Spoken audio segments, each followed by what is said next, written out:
I So, love it. okay, Luisa and we'll get to the Genesis story in a second. But we were just talking about the similarities in our industries. So, as everyone knows, I am a longtime unrecovered management consultant. But Luisa is a amazing real estate broker who has led her own brokerage. How long, Luisa? It'll be 20 20 years? years next year. 20 years of independent brokerage in Austin, Texas. So, what a ride. And has done so successfully with a team underneath her, all on her own for such a long time. And I think there's so many parallels into how professional services works and how real estate agents and brokers actually do their jobs. Okay, so let me say what I think those similarities are, and then you can tell me if you think I'm completely off base or if there's more, you throw it out there. So number one, almost all our business comes from referrals, which is if you have a sustainable long-term business, it's going to be because you did great work and somebody talked about it and people came to you. And the beauty of referrals is that once you've built enough business, they tend to keep coming, but it takes a long time to get to that point. And then depending on where the market is, both in the real estate market and the regular market as we think about it, like budgets and enterprise, that market goes up and down, and the number of referrals you have goes up or down, and so that means that there are things that we need to do to keep that referral engine on, and I think those things are super similar. One of the ways we are not similar is that you are highly regulated. Real estate's highly regulated. We are the Wild West. It's kind of an interesting place to be. The other thing I think is similar, though, is that people that do well in this space are truly either space are truly committed to client service. And it actually, I don't even think it's commitment. I think it is your why. It has to be your internal motivator to do something for someone else, because that's what makes the whole cycle work. And I think that's what keeps us through all of these like crazy roller coasters of life. So what do you think? Am I as nuts as you think I am? No, when you said the why, you actually made me think of our company's mission, because our mission truly that we talk about constantly together is our goal after every client interaction is that we leave their day better than it was before. And so that's it, right? Whatever that might be, whether they're talking about family or whether it's something they need help with their sale, their purchase, whatever it is, how do we make their day better? And that's it. So you're right, the why. Otherwise, you can only for so long act a certain way, right? People know if you really care, and it's what you do day in, day out, what you say, and that you show up when they need you, even when it's outside of something that might sound out of your typical thing. One thing when we hang up the phone with all of our clients, and again, everyone might say something different, but for me, I'm always asking people, what can I do to better support you? And I really mean it. And I will tell you, just over the last week, someone I was chatting with, a very long time past client, she's on an island off the Pacific Northwest right now dealing with things with her father. And she said, I said, what can I do to support you? I know I'm far away, but what can I do? She's like, can you find me a really awesome agent here to help me with this property? I was like, absolutely. She goes, and can you find someone to take this 30-foot trailer from my property? I said, yes, I can do all of that. And I'm here in Austin. Another time I was hanging up the phone, and this was just a month ago. I was hanging up the phone with a client. We're putting his house on the market in a month. And he said to me, Luisa, every time you talk with me, you ask how you can support us or support me. And he said, I'm having a medical procedure done tomorrow and I'm not going to be able to drive home. Do you mind picking me up from the hospital and driving me home? And I thought, I've never been asked that. And I thought, gosh, I am doing what I want to do right. Because for someone to ask that, they had to feel so comfortable with me and know that I really mean it when I say, how can I support you? That is an amazing compliment. So I always say, so it's interesting. I want to go back to the mission. I believe our mission is to help our clients achieve their goal. Now, for me, I make that real simple and I say I help them get promoted. And originally, that was because that was my goal, that success meant promotion. But it is not the case for everyone. Some people, they get to a point and that's a great cushy job and they want to ride it. That's cool. Our job, and I want all of our consultants, is like, what do we help them do that is successful, typically in their professional careers? But I think it allows us to do is form personal relationships with our clients that go well beyond anything we'll ever do with them professionally, and that last for decades. Yes, absolutely. And it goes back to that acronym, Lauren, you probably heard FORD, right? FORD, talking about... No, I have heard about this, but go through this, because consultants don't know FORD, and I think it's really important.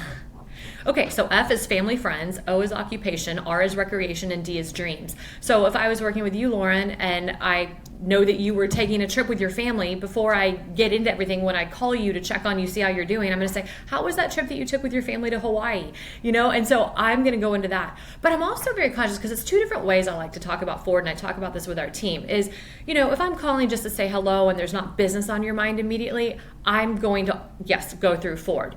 Now, if we're doing a real estate transaction together and I know that you're stressed and you just want answers to things, and I know you, Lauren, you've got a direct personality, I'm going to say, hey, Lauren, I know what you want to know, and let me tell you, and then I'm going to say goodbye. Because, right? But then there's other people, when they're going through stressful transactions, they still want to talk about their weekend for quite some time, and so I'm going to be conscious that I do that. So everyone's very different. And so I always tell our team, we have to be so conscious of people's communication styles too, right? Because we don't have a product to give anyone, and all we have is our communication style, and recognizing, well, our clients' communication style, recognizing it and delivering it correctly at the right times during the business transaction. But otherwise, as for referrals and just checking in on them and see how things are going, absolutely, we want to talk more in depth and not just get right to business.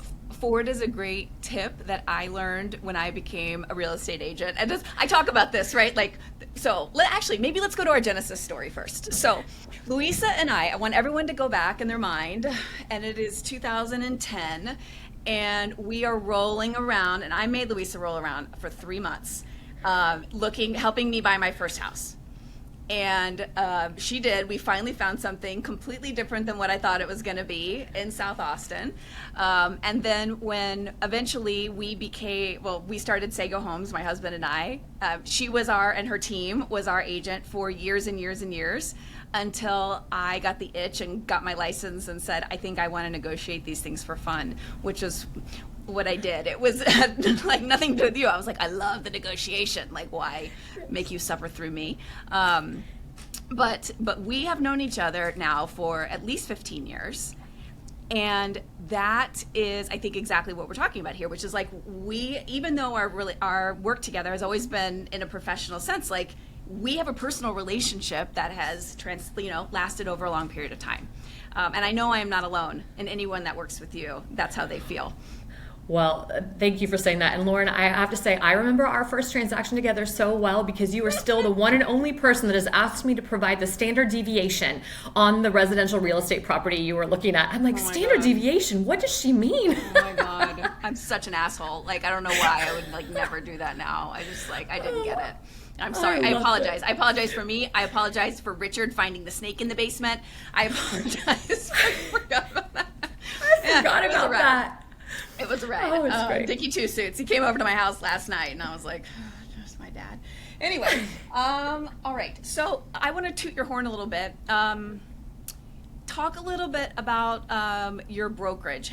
Are you over $1 billion in production? What do you think? 20 years? Oh gosh, you say total? Yeah, total. Oh, total. I was like, annually? No, but gosh, I love that. Total. Yes, no. Billion. Oh, Yes. You're sweet to say that. Yes.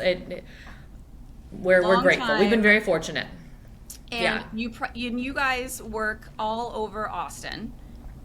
Tell them a little bit about what you do, because I think it's important to get the foundation, because then I'm going to ask you some questions about like how you go into about referrals. So absolutely. So we are a small team. There are 9 of us. I started off, I think as any business owner does, right? I was a one-man show, and I was really fortunate. I was doing the right things consistently from the very beginning, and so I found myself the first 2 years in real estate, during those 6-month periods each year that are our peak seasons in the Austin area, working from 9 a.m. to 3 a.m. And it was because during working hours, like that were daylight hours, I felt the only thing I should be doing, and I was correct, was to be face to face with people, right? Whether it was having coffee, lunches, dinners, showing houses, going to listing appointments, all the things. But then I had to do all the back end, but there's a lot of it, and that would happen at night.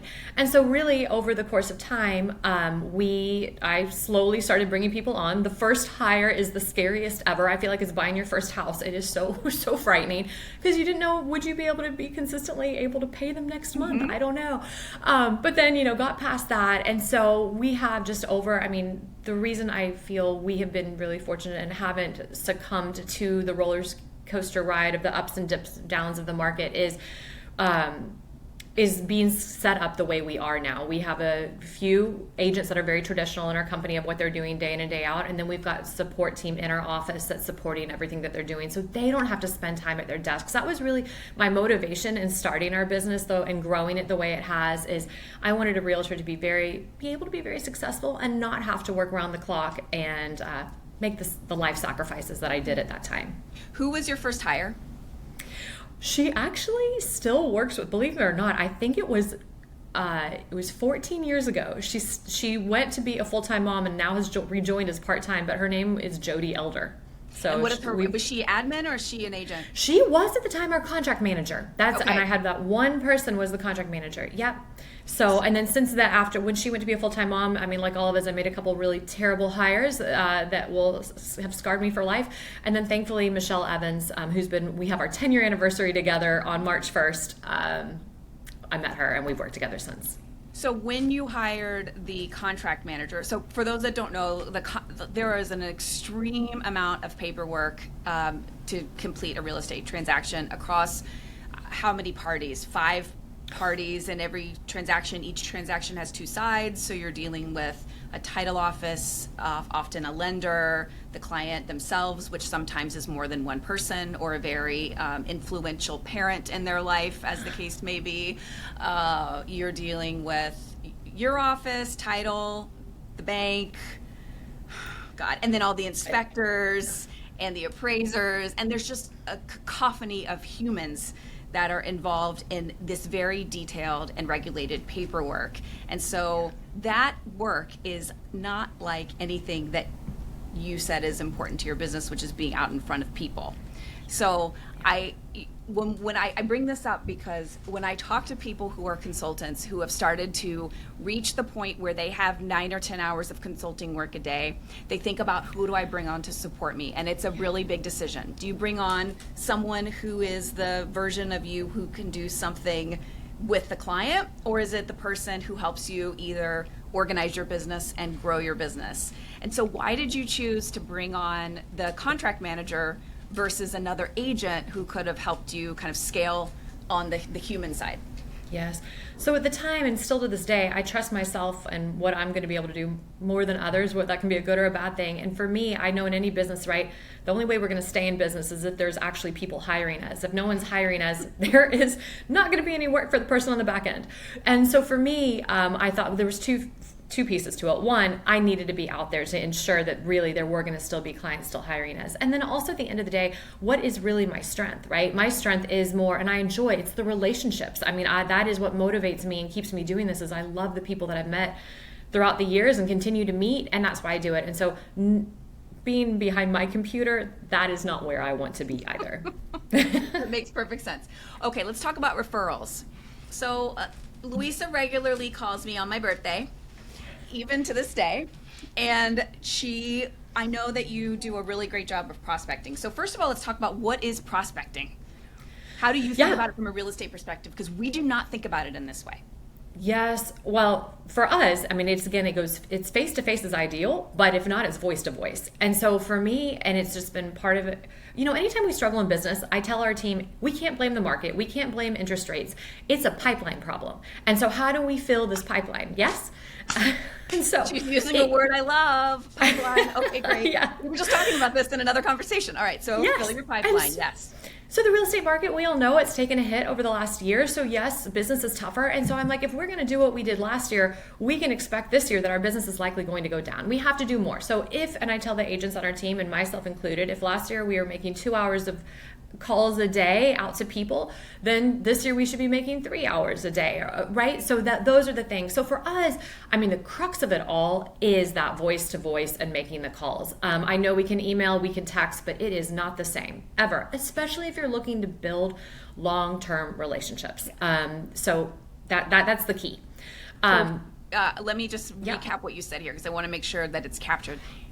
Human connection builds the pipeline. It is the essential and only required element to fill your pipeline. Yes. I think 100. You can add things. I mean, like, we could get particular about this and be like, there's all these other marketing things you could do. Yes, and they're important. But without that one thing, all of those things they're pretty useless. Yes. And that's what I say. I see realtors all the time, and I venture to say that this probably happens in all the industries. They see a shiny object and they're running from shiny object to shiny object, constantly looking for that easy button, right? It's really just very simple, and people that don't want to do what we're talking about, they're looking for that quick fix, and that's not what's going to build a long-term relationship business. And so, with the engagement, like I was saying, voice to voice, we also want to have those face to faces. So Lauren, you're familiar with that. We're always having events. So, I mean, we ran into each other just this past October when we were giving pumpkins away at a pumpkin patch. Pumpkin patch. Yes. I was just there to get a pumpkin. But yeah. So yes, so there was that. We give out Thanksgiving pies at Thanksgiving. Next week we're giving out Valentine's date night kits so people can stay home and have a cozy night together. In March we're having an event where we're going to invite our clients that closed on homes in 2024 to come to a nice dinner. So we're always doing those things, and again, it's because of those relationships and wanting to further it, and that to us is the most powerful thing we can do. So creating events that create the reason for the face-to-face. Yes. I struggle with... Yeah. Go ahead. And then I'll say what. Well, and I was just thinking of another, and I just wanted to mention this because this was an aha moment I just had. So pretty regularly we'll hold a workshop for people that we call it a seller workshop. And it can be in person, or a lot of people like it virtual now, so we've been doing it virtually. And in the past, I've sent it out, and I've said on March 4th at 5 p.m. we're holding the seller workshop. If you're even if you're not considering selling right now, you just want to learn about the real estate market, join us. And but then I was thinking, the people that join, that click to RSVP, are the ones that can make that date. So I finally had this aha moment of, what about all the people that are interested but they're not responding? So I sent out last time, I said, I'm going to be holding a seller workshop at 5 p.m., date to be determined, and these are the bullets of what we're going to cover. If you'd be interested in listening to this, click here, right? And we had a little landing page. And that, we doubled the number of people that did respond to it, more than doubled. And now anyone that can't join the date that I set, I get an opportunity to follow up with them about the real estate market and what questions they might have. So you just made me think of that, because yes, a lot of what I was describing, they're more personal events, because residential real estate, it is personal as well. But we do also want to incorporate things that are important business-wise and financially for our clients. And so that was just something that came to mind. Anytime I hold a future event like that, I'm never going to announce the date up front. I want to know who's really interested. Okay, you set off the pinball inside the machine in my mind. So let's try and do this in a linear fashion. I was going to ask you to solve a problem for me, which was, look, that works for you. You can hold events or have real in-person interaction because your clients are local. Well, my clients are not always local, right? And so the scheduling nightmare of someone who literally is back-to-back in meetings 8-9 hours a day, just grabbing a coffee is not on the menu for them. So I was going to ask you to solve it, but you just did. So I want to kind of go dig deeper into what you've done, because this is perfect. Number one, you created a compelling educational reason for someone to want to engage with you and your team. One, you're thinking about selling. We've got updated information that you might want to consider. Clear parallel to anyone who is selling expertise. We've got tons of information as long as you're clear on the problem you solve. Next, so you didn't set a date when you sent it out. So how did you end up setting the date? Like when they went to the landing page, did they walk me through how you got to the date? Yes. So I sent that email. I mean, I literally just had this aha moment last week because I sent the email out last week. And so I thought, well, I'm going to give it a week to see all the people that are going to click on it and register. And then I thought, well, now I've got this list of people that are interested. I am going to go ahead and now set a date. And so I've said it, I said March 4th, that's the true date of it. Because I thought, well, now that gives them time to get it on their calendar if they can make it. And then I'm also going to market that date out to everyone that didn't click on the landing page as well. But I wanted to hold it within 3 to 4 weeks to make sure I didn't lose these people. And then on top of it though, some people that I'm having excuses to reach out to sooner, I am. So for instance, I saw one of our clients that had registered for it, had their 12-year home anniversary yesterday. So I called her, I'm like, happy home anniversary. And then she just went on and on about how she wants to sell this year. So, I also use that to kind of have an excuse to reach out. Okay, this is genius. So then you chose the date. You didn't employ some kind of let me know what time would work for you. Were just like, I did put the date on it. Sorry, Lauren. Yes, I said 5 p.m. on my initial email. It's going to be held at 5 p.m. on a date yet to be determined. And so now I then pick the date, and then anyone that doesn't RSVP, I'm going to follow up with them and set a time to either coordinate another call or ask them what time of day is typically better for them and potentially schedule another. Yeah, and so are you going to record it? I do record it, so I can send it to them too. Yeah, absolutely. Okay, great. And then, so a couple of things. So one, getting the opt-in without a date eliminated the date friction. 2, it got you a list of emails that then you could do some intelligence work on as to why and identify the high potential ones there and then make a personal one-to-one connection. 3, you'll have the event just like you always do. And then 4, you can do the individual follow-up with anyone that didn't show or wasn't able to make it. This is genius. Yeah, exactly. Okay. Yeah. I think this is really replicatable for folks like us, especially with the virtual and the idea of a workshop or a training. Okay, this is great. Okay, next question, since I'm picking your brain. How do you think about your time spend? So if Luisa has 100 pennies of work time, how many pennies do you allocate to outbound trying to be in contact one-to-one with your sphere or in our case, we would say our network, but it's the same thing. Yes. Gosh, it would be a lot more if I don't know. It could go either way. I was saying if I worked on my own, it would be a lot more because I feel like our team, I do spend a lot of time there too. Okay, this is a good distinction. Yes. What would you do if you coaching your team? How do you coach your team to spend their pennies? Yes. So the traditional agents on our team, what I say is really everything you should be doing is income producing for you, right? Those face-to-faces, those outbound calls, showing houses, writing offers, all the things. And then our team members that are in the office, we do have a daily huddle. And so every day we say, what is the one thing that you're going to do today, no matter what comes across your desk, that will grow the business and our clients. And so keeping them focused on it too, because we all can do something, right? They've got people they can call. They've got, yesterday, for instance, Michelle was going to be talking with a few of her friends, our contract manager, that are all millennials, which is one of the top groups that are moving right now. And all of those children are going into kindergarten next year. And so she was asking me, what can I do to be powerful? I want this to be my one thing today. And so we talked about that. So that daily huddle with our team is important too. So I know what they're doing and help make those priorities. Yeah. But to answer your sorry, go ahead, Lauren. No, go ahead. To answer your penny question, I'd say right now it's a 50-50 because I do maybe 40 of my pennies, and it should be more pennies now that we're talking about this, every day if I had 100 pennies. Because the mornings I do dedicate to the calls. That's it. And then when I'm leaving it, I'm often going to a lunch, which that's going to count. And then there's very often that I'm doing a happy hour or dinners. I mean, today I am going to a happy hour, then I am going to a dinner. So it's quite a few pennies. Oh my.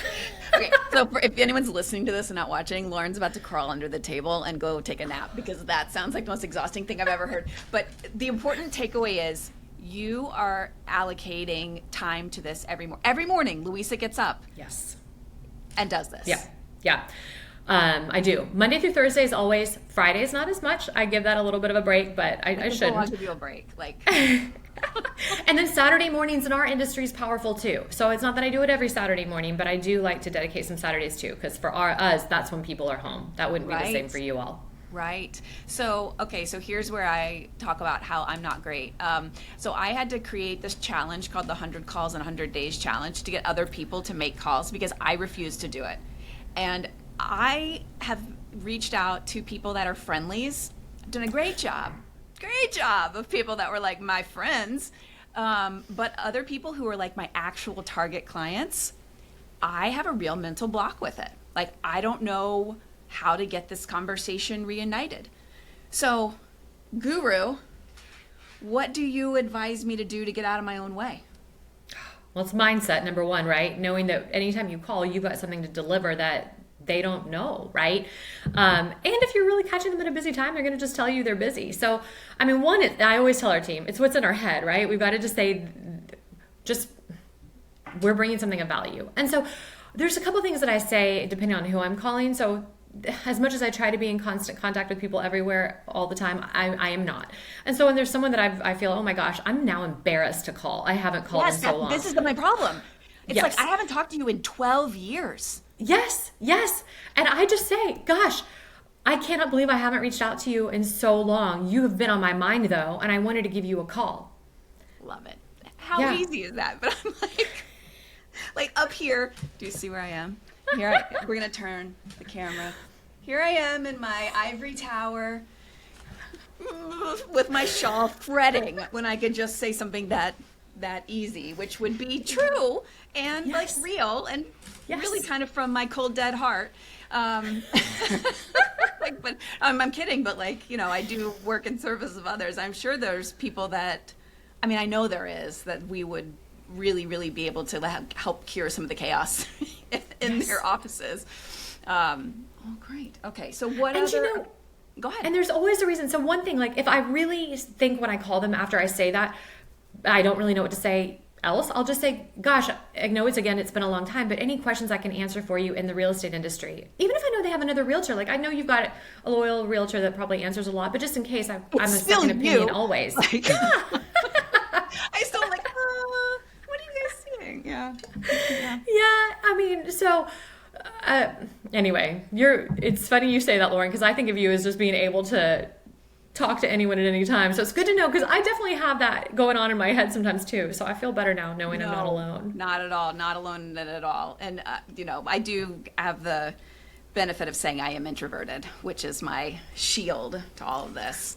And I know you're not, so that's, you know. Oh, you might think not. I am too. Really? Yeah, because I do have to schedule it in my week as well, Lauren, like when I'm not seeing people. I cannot be out every single night. And so as I'm planning and people are like, I want to get together for dinner or do happy hour, I am looking at my calendar and I'm like, I can't do this every night. So I may push out further just because it's not possible for me either.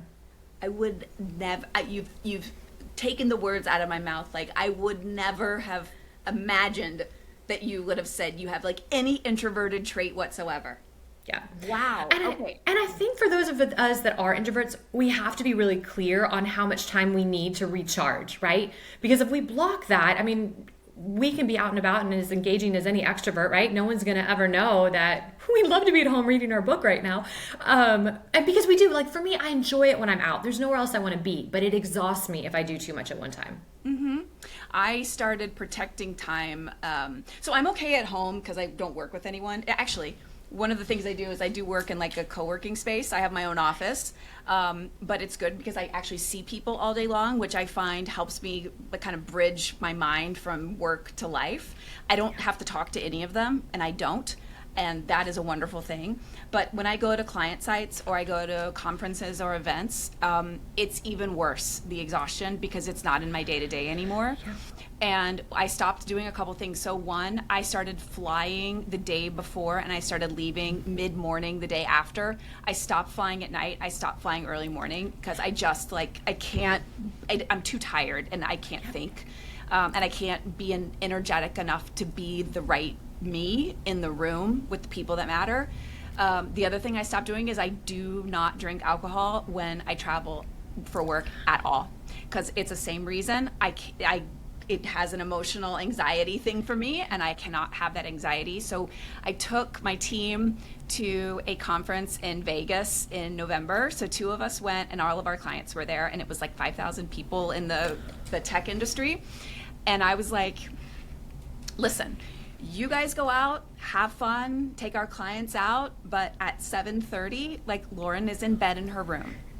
And at 11 o'clock in the morning, you're not going to see me until 1 o'clock I'm going to take 11 to 1 every day, and I'm going to go upstairs and get under my covers and hide, because I have to have that midday break, or else I wouldn't be able to go to the happy hours and the networking events later in the day, where I'm drinking water, but even then I wouldn't be able to do it. So I think protecting your time, you have to figure out, what's the right balance for you and what works. And mine is a little bit of a hermit crab.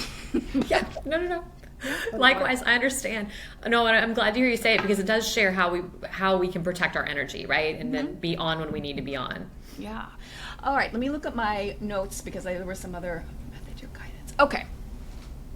So here's the kind of the thing I thought you could help us with too. We've talked about referrals. We've talked about kind of the structure of what you need in-house to run a professional services, really client-facing business, and kind of what protects it. If you're looking at people like me, who have similar business, what advice do you have? Just in general, I wanted to open it up and be like, is there something here that she sees that I think would be useful to consultants? Yeah. I think across the board, I think of just the 2 C's, is consistency. We've talked about the caring, but it's also the consistency of it, right? And so it's like that person that you haven't talked with in 12 years, once you do call that person, now keep touching them, right? Periodically. And I think it goes, being very clear on the business model of whatever kind of marketing and outreach you're doing. So for us, like, we know at least once a month we're sending out an email to 17,000 different people. We're doing a mailing once a month to about 5,000 people. Also, something that I hadn't thought about until this past week. So a really someone that works in the title industry, so she's very, very trusted in our industry, she sent a referral to me, who is also in the title industry, but in another city, has been for 15 years in real estate. And when we got on the phone to speak and have our initial call, she said to me, "Thank you for not being a secret realtor." And I thought in my mind, what is she talking about? And she said, I wanted to get a feel of who I would be working with, because online right now, they can find things. She's like, I am calling you, and she said, and I've got a good idea of who you are personally, professionally. I was able to find your revert views easily. I was able to find your contact information easily. And she said, it's surprising. This same person, I asked for 3 referrals, gave me 2 other top realtors, and I couldn't find all of this. All I really knew. And so I think in just any industry now, they want to be able to look us up. And Lauren, I am not that big on social media. I do a little bit because I do know it's important, but that's something that came out recently that I thought, because I've been so relationship driven, like social media hasn't been a big piece of it, or the online presence, but it is important that when people want to do a little bit of due diligence before they reach out. And so that's something that I would say probably across the board with a very important relationship, someone wants to get an idea of who that person is. Yeah, no, I think that's great. I think that's great advice. So it's interesting. I had a conversation with a really close friend recently, and she was talking about what I've been doing on LinkedIn, because I've been really working what I've been doing on LinkedIn for now almost 2 years. It was really uncomfortable for me at first, really uncomfortable for me. And so she's feeling really kind of in the same position where she is, and she was feeling really uncomfortable. And I was like, look, it's just the expectation now. Like, if you're not appearing if your name doesn't come up, someone else's name is coming up, and that person's name is coming up over and over again. And so you have to be doing something baseline to first be present. But then when they click on you and go and check out who you are, you need to be you. I think we're in the business of selling ourselves, and that means be you. Like, whatever makes you you is the cool differentiating thing. Like, be the most you can be. Don't be afraid if that is different than when we were 22 and we were looking at all these men in suits, and that is not who you are, right? Like, I'll tell you what I'm thinking about myself now, as like I've gotten much more comfortable with just online being cool, because I was never uncomfortable being me in person, right? Like that's just not me. So finally I got over the fact that I needed to be me in the on the internet. But I thought, you know who I really, really admire, who I think is just like a pure version of himself? Are you a reader? Yes, I love to read. Okay, do you know David Sedaris?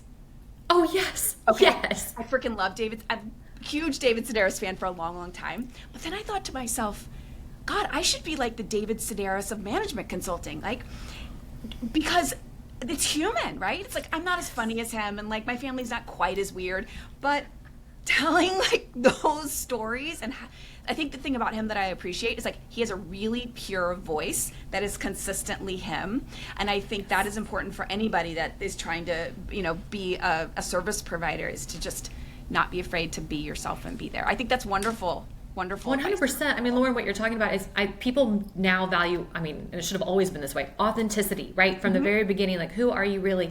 And I think a fear, because I'm the same with the online, it's just a new thing, right?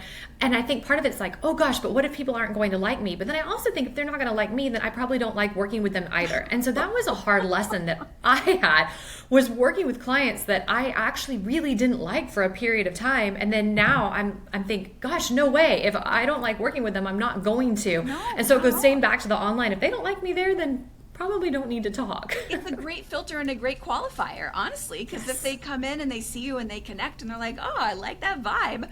Yeah. And especially when you want productive relationship. Yes. And especially when you're looking for that long term, right? Like it's not just one quick thing, it's ongoing. You want to, yes, absolutely. Well, okay, so I'm going to use my Ford stuff. Are you going on vacation anywhere soon? Do you have any? I do. I'm about to be leaving for Costa Rica. I'm so excited. Awesome. I thought you were going to say Grand Cayman. Oh, I'm going there in April. I love that you asked. Yes. Yeah, our 2 development projects that we're working on there. So I don't know if I've ever told you, but I was born in Grand Cayman. So I lived. Are you kidding? Yes. Yes, my parents met there, fell in love, got married. A year later, had me. Are they American? No, they're Italian. Well, my dad's Italian, my mom's English. And so my dad was working in a hotel there as a food and beverage manager. My mom was under him.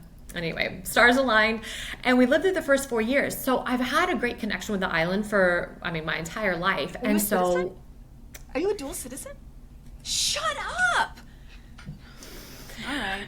Yes, yes. So there is a developer there that is just one of the most well-respected people on the island, and he has a couple of great projects going on. So we're helping him sell there. It's exciting, especially, you know, marketing property on an island where there are no property taxes or income tax. It's really fun to talk about. Yeah, I can imagine that is. I love taxes. I love that fact that I love my taxes. I have a bit of an IRS issue right now, so we won't get into that. Just a little accounting mistake somebody else made. But my whole thing about being an independent business owner is like the tax code is written to support the growth of American small businesses, and that we as small business owners should be taking advantage of that in every way that is legally possible. And I strongly believe that. But the idea of having no taxes, especially after writing my property tax bills to the city of Austin last week. It is painful. It is painful. Yes. So anytime you want to go, Lauren, the developer's offering a free room and you can stay in one of the properties. So let me know. I feel like a kindergartner. All right. Well, cool. Well, Luisa Mauro is an amazing agent. You can find her at, what is your website now? I know lmauroatx.com. Great memory. That's exactly what it is. That's my skill. And Luisa Mauro on Facebook. She says she's not on social, but she is. She's has a great team behind her. And if anyone is coming to Austin and just even exploring the idea, I couldn't recommend a better person to work with and a better team. So thank you, Luisa, for joining me and indulging me on picking your brain. I think you're like one of our only people that's like a non-consultant that's been on, and I want to do this more often because I think there's so much that we can learn from other people. So thanks again. That's it. It's extra special. Thank you, Lauren. Appreciate it.